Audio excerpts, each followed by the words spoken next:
Okay, cool. So, welcome everyone, and welcome to the Irish Stammering Association Speaker Series, where we bring the stammering community together to better understand this identity of stammering through the format of having different speakers. The Irish Stammering Association is delighted to have Christopher Constantino with us this evening. So let me just share a little bit of Chris's bio for you guys. Christopher Constantino lives in Tallahassee with his wife Megan and sons Augustine and Sebastian. He's a speech language pathologist at Florida State University. He clinically supervises graduate students and researches how to improve the experience of stuttering. He teaches graduate classes on stuttering and counseling. Chris enjoys riding his bicycle. So just what this speaker series talk will all be on is this talk will introduce the concept of spontaneity as an alternative to fluency and to discuss how embracing stuttering can help us learn to speak with greater ease and joy. So can we all please give just Chris a warm welcome? Chris. Are you passing it over to me? Yeah, I got to pass that over to you now, Chris. All right. Thank you, everybody. I'm going to share my screen. I have a PowerPoint. I think everybody can see that. You can adjust your screen so that it's more or less of me and more or less of the PowerPoint, however you want to view this. Thank you for having me. I'm excited to talk to y'all. When I was thinking about what I wanted to talk about, and Stephen told me that it should be a mixture of people who stammer and therapists, I chose to talk about a topic that I think is applicable to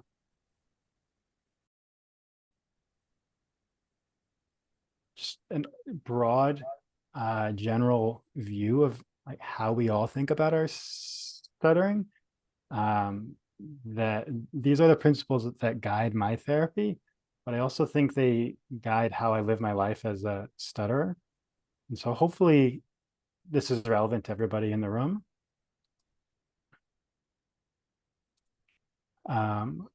There was a question. I think there's 62 slides. They're not numbered. I've already been introduced, so I don't have to introduce myself again. This guy up here is Augie. This is Sebastian. And that's me when I have more hair than I do today. Summers in Florida get very hot, so my hair changes with the seasons.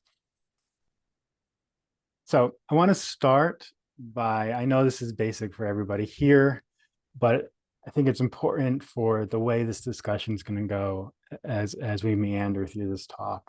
And so I want to just start by defining stuttering so that we have a common frame of reference for what we're going to talk about later.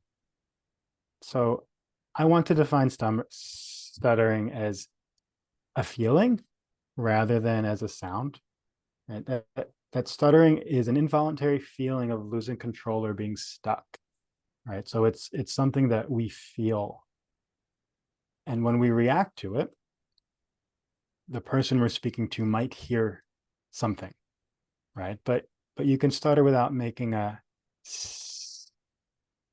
sound. You can stutter without making a disfluency, right? If I feel stuck and I change my words, you might not know that I stuttered. Right? Common ways that we react to stuttering are ways that we wrestle with that feeling of being stuck, often come out as your typical disfluencies, or right, your part word repetitions, your prolongations and blocks. This is often what we think of as stuttering. But there's lots of ways we might react to stuttering, right? We might change our words. We might start saying a word and escape from it and try again and try again and try again. We may feel a stutter up ahead and slow down. We might add interjections saying or until we feel like that word is going to come out. But in general, how we react to stuttering changes how we experience it. And the more we react to stuttering, right, the more we fight with it, the less spontaneous our speech feels. Right? The more we change how we're talking in response to a moment of stuttering, often the harder it is for us to speak. So I want to define this term, spontaneity. When I say spontaneity, I mean speech that is characterized by little premeditation, so not a lot of attention, right? We're not paying attention to how we're speaking. It feels effortless, right? It doesn't require a lot of physical effort, and it's inherently enjoyable, right? We enjoy producing speech in this way. When you think about how you speak when you are not stuttering and you're not thinking about stuttering, you might be thinking about all kinds of things, right? You might be thinking about your language use. You may be thinking about whether your joke was funny, right? Whether it landed. You might be thinking about whether you're making a good impression, but you're not thinking about like how to get through your S, right? You're not thinking about how to move on to the next sound in the word, right? You're not thinking about speech production. And so when I say spontaneity, I'm talking specifically about the physical production of speech. I'm not necessarily talking about like a reckless way of talking where we have no concerns whatsoever.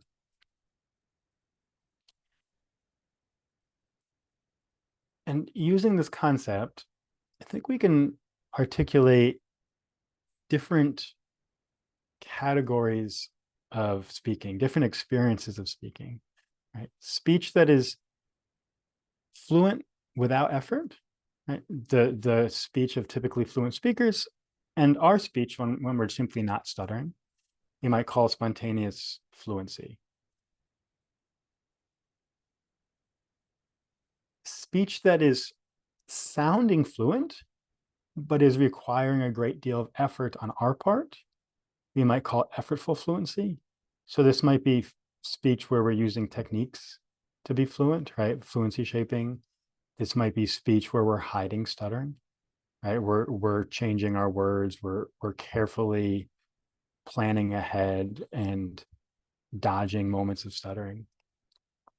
Right? This is speech that lacks disfluencies, but it doesn't meet our criteria for spontaneity, right? It's requiring attention and it's requiring physical effort.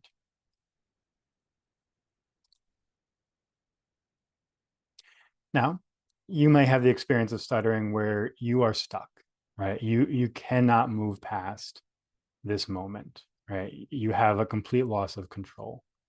You're wrestling, you're fighting, you're trying to get out of it. Right? That's what we might call effortful disfluency. But we all also have moments of stuttering that don't really require our attention to move past, right? We know we stuttered because we might hear a disfluency, briefly feel that feeling of being stuck, that loss of control.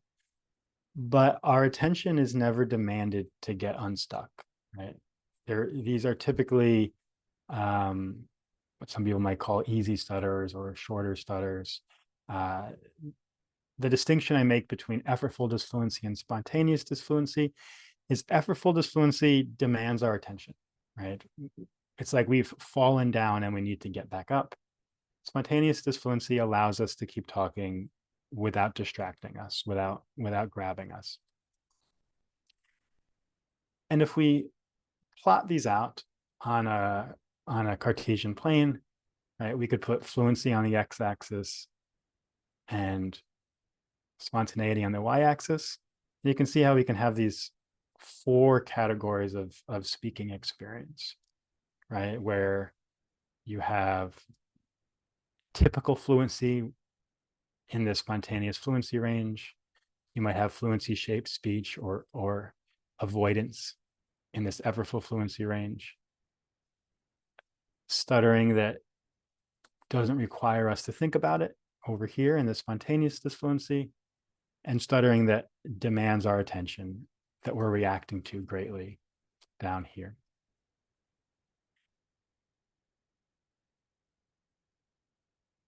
My research that I want to talk briefly about was interested in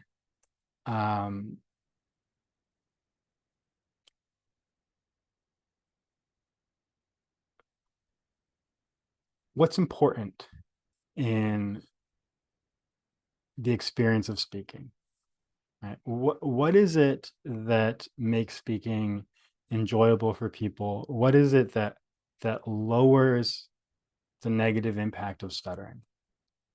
Is it movement along this axis, right, going from disfluent speech to fluent speech, or movement along this axis, going from effortful speech to spontaneous speech? And so I measured people's subjective experience of both of these. And what I found was that spontaneity significantly predicted a decreased negative life impact of stuttering with a very large effect size. So a change in spontaneity showed a change in negative life impact. The person who was more spontaneous was less negatively impacted. Fluency had no discernible effect in my equations. In other words, the less we think about our speech, the less it negatively impacts us. Let me go back up to this graph, actually. This doesn't mean fluency is like irrelevant, right? What it means is that fluency without spontaneity was not helpful, right? But spontaneity without fluency was. Okay. So if you could only affect one thing, it was always worth it to increase somebody's spontaneity.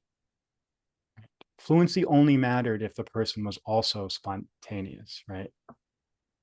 So I think that's the important nuance there. So the less we think about our speech, the less it negatively impacts us.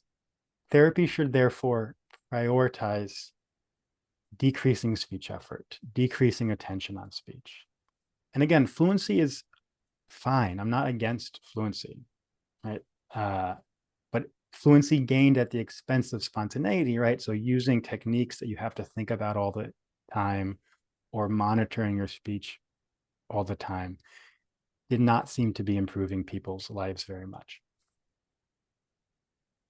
I think this is often intuitive to many people who stutter, but it's nice to have data that backs it up.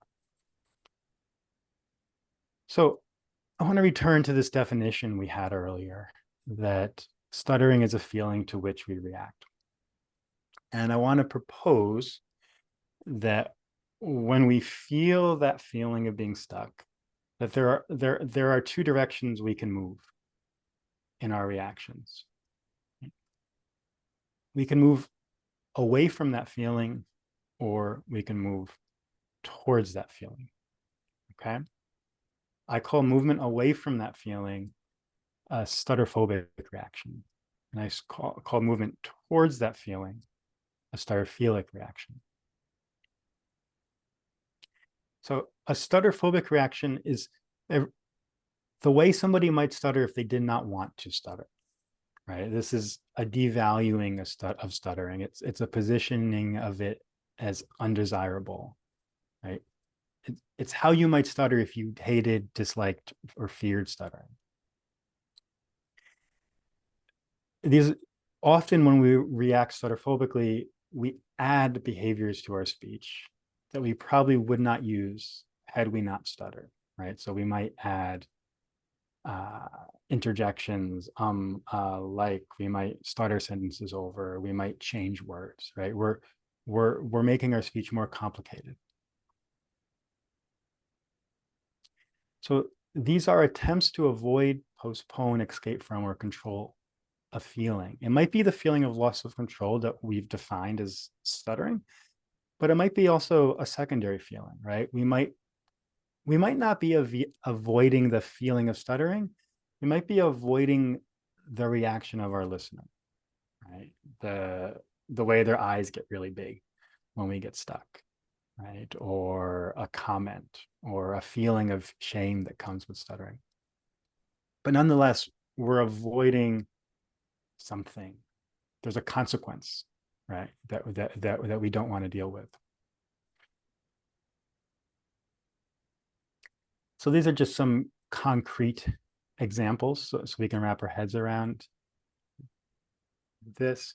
When I say avoidance, you might switch words. You might choose not to speak. When I say postpone that feeling, you might perseverate on an interjection before a moment of stuttering, going like that. You may repeat a word or a phrase before a feared word. So you might do something like that. When I say escape, I mean, you start to stutter, but you don't like the way that sounds or the way that feels. And so you try to back out of that word and start again. So that might sound like that.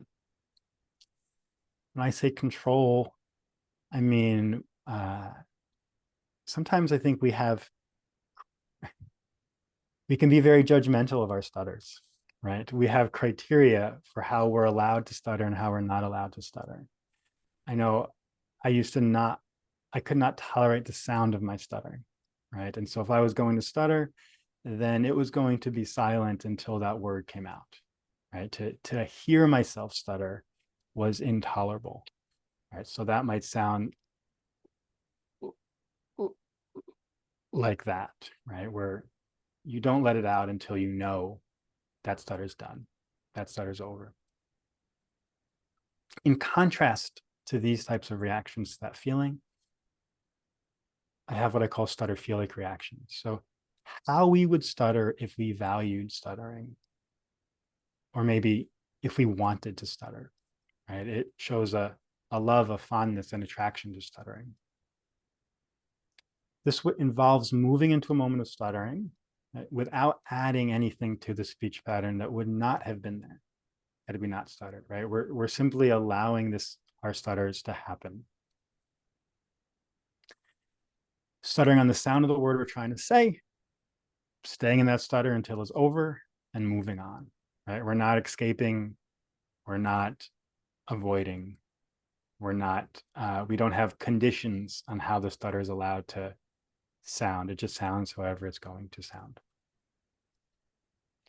And my proposition is this, that the less we react stutterphobically and the more we react stutterphilically, the less need we have to think about our stuttering and the more spontaneously we will speak. Before we get into how I think this looks as a process, I want to just note that, of course, this involves a degree of acceptance of stuttering. And I know the stuttering community has been talking about acceptance for decades. I think sometimes we talk about acceptance like it's just this thing that happens, right? That like you just accept your stuttering and then everything's okay. right? But that I think we need to acknowledge that it's very difficult to stop trying not to stutter. Right? And a big part of my work as a researcher and as a clinician, I think, has been inspired by my own difficulty and my own struggles of wondering, like, why can't I just let myself stutter? Like, why is it so hard to stutter in front of other people? Right? You might intellectually have accepted your stuttering, like, you stutter, you're okay with it, but that's different from getting up in front of a group, than getting up in front of a group of strangers and just stuttering. Right? It's really hard. It's a process, and we have to learn how to let ourselves do it. And so, what I'm going to be proposing for the rest of the talk is a framework for what that process might look like. Right? How do we learn to let ourselves stutter? This is what I call stutter affirming therapy. But again, I recognize most of you in this room are not therapists, and so this doesn't have to be seen as necessarily a professional therapeutic process, but just a way in which we approach our speech when we stutter. Right?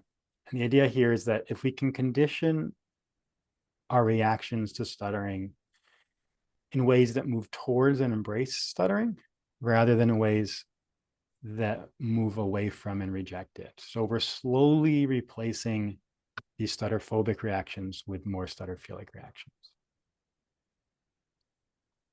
So I think of this with sort of three pillars. The first is learning to stop trying to be fluent, which I think is really hard. The second is learning to value stuttering, which I think makes that first piece easier, right? That stuttering is easier if we have a reason to stutter. And the third is learning how to cultivate an environment where we're comfortable stuttering, right? Again, this is to make one easier, right? If we're in an environment where we're comfortable stuttering, it's easier to stop trying to be fluent. So we'll talk about these one at a time. We'll do this one first, learning to stop trying to be fluent, or rejecting fluency. So I want to reiterate from my results earlier that it wasn't fluency was not valuable in and of itself. I think other people value fluency because it's typical, right? It's what they expect when somebody opens their mouth to speak, right? Society values it because it's normal. I think we as stutterers value it for that reason too, right? Like, we're part of society. We absorb those values from the world, even when they position us at a disadvantage. But I think also because stutterers don't stutter all the time, right? People who stutter are also people who are fluent occasionally, right? We know that our fluent speech is often easier than our stuttered speech, right? And so we value fluency because we assume it's easier. But there's very little evidence that fluency techniques can produce long-term, easy, spontaneous speech, right? We know they can produce speech without disfluencies, right? Most people who stutter can speak slowly and rhythmically, at least in controlled settings, and not produce a disfluency. But that's not easy, spontaneous speech. It's the spontaneity of fluent speech which gives it subjective value, right? And fortunately for us, spontaneity isn't unique to fluent speech, right? Stutterers can be spontaneous while stuttering. So just to beat this horse to death, rejecting fluency also means rejecting a false fluency, right? So fluency shaping and covert stuttering are, by definition, stutterphobic reactions, right? If we're doing this, we're not wanting to stutter, right?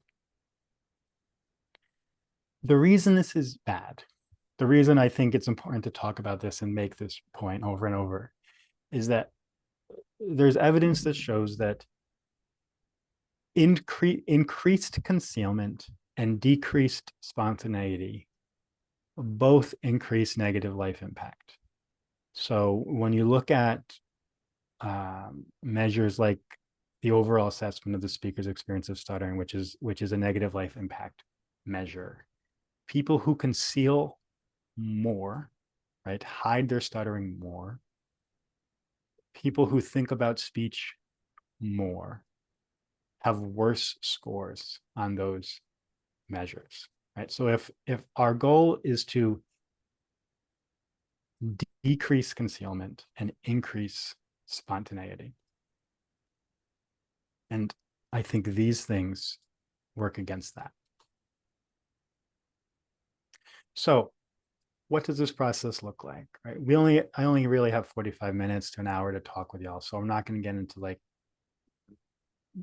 lots of specifics, but just some overarching things that I often ask people to think about, and things that I often think about is comparing and contrasting how I'm speaking, how I'm stuttering, with how I would be speaking and stuttering if I wanted to stutter, right? Would I have stuttered that way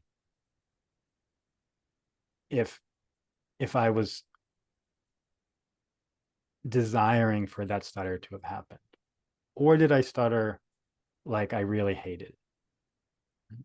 How would I speak if I was allowing or encouraging stuttering? How would I stutter if I was comfortable with it? If I wanted to stutter, I certainly would not be avoiding my stuttering, right? I certainly would not be delaying getting to a feared word or escaping from a moment of stuttering or trying too hard to control it. Instead, I'd be willingly entering into that moment, staying there, and then finishing the word as the stutter resolves. This is way easier said than done, right? That's why I had that acceptance slide up earlier. Right? This is not just a decision that we make. This is a process. Most of us have avoided engaging with our stuttering for much of our lives, and our reactions away from stuttering have become quite habitual. And so that's why I think this is a gradual process of varying and changing how we react to our moments and stuttering, and slowly reducing those reactions that move away from stuttering and trying to replace them with reactions that move towards stuttering. This is a process of letting the stutters happen, trying to be mindful of what we do when we stutter, gently work to reduce behaviors that are avoiding, postponing, delaying, escaping, and replacing them with behaviors that move closer to the actual stuttering. Something I used to tell myself over and over again is like, can I get to the stutter? Right? Can I actually stutter on this sound of the word that I'm trying to say, right? Rather than add all this extra stuff, right? My goal was simply to stutter on that sound, right? And that was hard. That was really, really hard. All right. I think something that makes step one easier, it's easier to stop trying to be fluent when we learn to value stuttering in some way. This is, again, very hard because I think our personal histories with stuttering, right? I think society and culture, all these things devalue stuttering. Right? Stuttering is a stigmatized identity, right? So it takes work to figure out how it might be meaningful to us. This doesn't just happen automatically.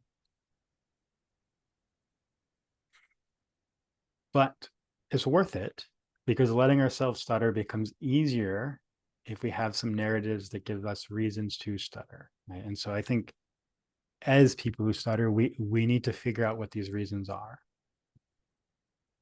pretty basic one is that if we value stuttering, it makes speech easier, right? So replacing stutterphobic reactions with stutterphilic reactions leads to more spontaneous speech and less concealment.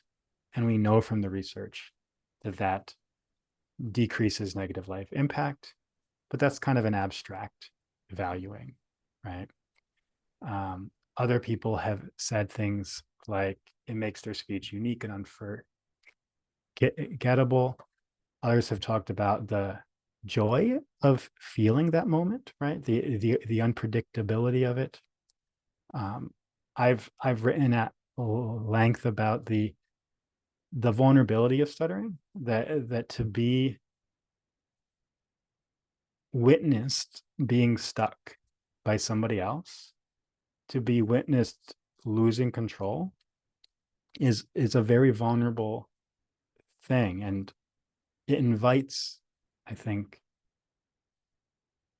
vulnerability from your listener in return, right? And so if I'm able to be voluntarily vulnerable and the person I'm speaking to reciprocates that vulnerability, right, then mutual vulnerability is the what you need to facilitate intimacy. And so my stuttering can be a means towards intimacy with those with whom I'm speaking. But I think every speaker needs their own reason, right? This is highly personal work, right? Something I say you might not relate to it. And so I think we need to ask ourselves, right, what does stuttering do for us? What experiences do we have because we stutter that we would not have if we were fluent, right? What do we gain by stuttering?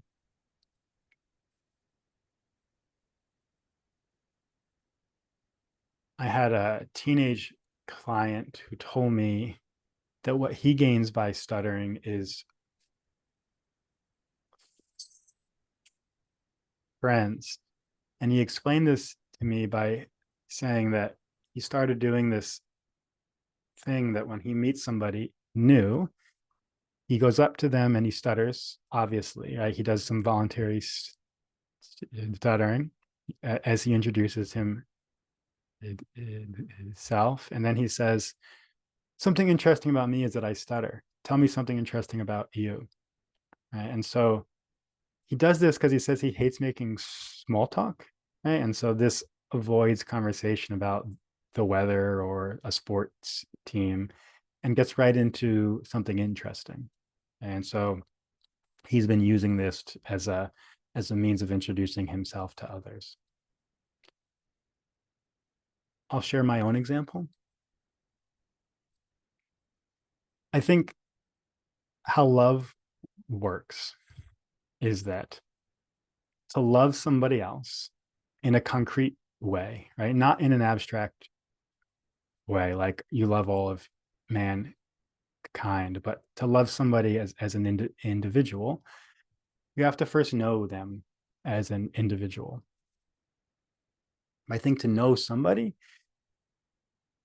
deeply, you have to know how they react to you, right? So that's what conversation is, right? That's what spending time together is. That's why you can't know somebody just by stalking them, right? You have to actually interact with them. I guess the corollary to that is for them to react to me, they must know me too, right? This knowledge goes both ways. But because I stutter, to know me, they have to know my stutter. And so if I hide my stuttering, I prevent somebody from knowing me and therefore loving me. I am also unable to love them in return because they've not responded to me as me, right? They've responded to a simulation of me, right? I've prevented them from being able to respond to me authentically because I've not presented myself to them authentically. Therefore, through my stuttering, I am able to better know and therefore love another because I am able to let myself be known by them and therefore know them as well. I think of my stutter then as an invitation to somebody else to love me and for me to love them back, right? They can reject this, right? This is an act of vulnerability. There's always a risk there that they might reject it. But if they reciprocate it, like I said earlier, mutual vulnerability is what's needed for intimacy. And so I feel very strongly that my stutter creates these moments of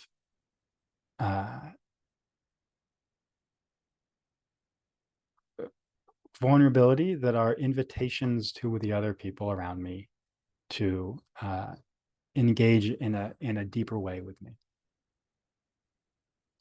Again, we all need to come up with our own ways of valuing stuttering. But I think that's a worthwhile endeavor to think about. The last one is learning how to cultivate an environment where we're comfortable stuttering, what we might call advocacy. Again, as we've talked about briefly throughout, the environment is hostile to stuttering, right? We've all experienced this. The research is clear about the stigma towards stuttered speech. And so allowing ourselves to stutter will be easier in an environment that also values stuttering. That might be a high bar, maybe an environment that at least isn't hostile to it, or at least understands it a little bit more, right? And so I think first it's important for our clients and for ourselves to realize that the negative reactions from others are not our fault, right? That there's no inherent shame to stuttering, that as stutterers, we have the right to speak and therefore the right to stutter, and that mistreatment experienced at the hands of others is nothing less than discrimination. Once we realize it's not our fault for how we're treated, we can begin to advocate for ourselves. And I think pretty basically, what we want to do is stutter more, right? We want to figure out how we can stutter more, how we can talk about stuttering, tell people that we stutter. This might involve more formal forms of activism, right? It might involve uh, standing up for somebody who is discriminated against or advocating for legislation that helps protect people with disabilities, including stutterers. But I think in our everyday environment, what this requires is changing people's expectations. That if people expect us to be fluent, we try to meet their expectations, right? We try to hide our stuttering. We try to avoid it. And so what we want is for those around us to expect us to stutter. Right? And we can do that by disclosing our stuttering, stuttering on purpose, talking about stuttering more. Not necessarily because that's all we want to talk about, right? Like we're complex, interesting people. Stuttering is not the only thing in our lives. But as long as people expect us to be fluent, it's going to be hard for us to stutter openly. And so we don't do this necessarily for them. We do this for us so that we can feel free to speak. Right? And so those are the three pillars of this process. And I like to think about this as a change in coping style, right? We're changing from an avoidant coping style where we're moving away from stuttering to what they call in the literature an approach coping style, right? Where we're moving towards the problem rather than away from it. And this is generally seen as a much healthier way of coping. So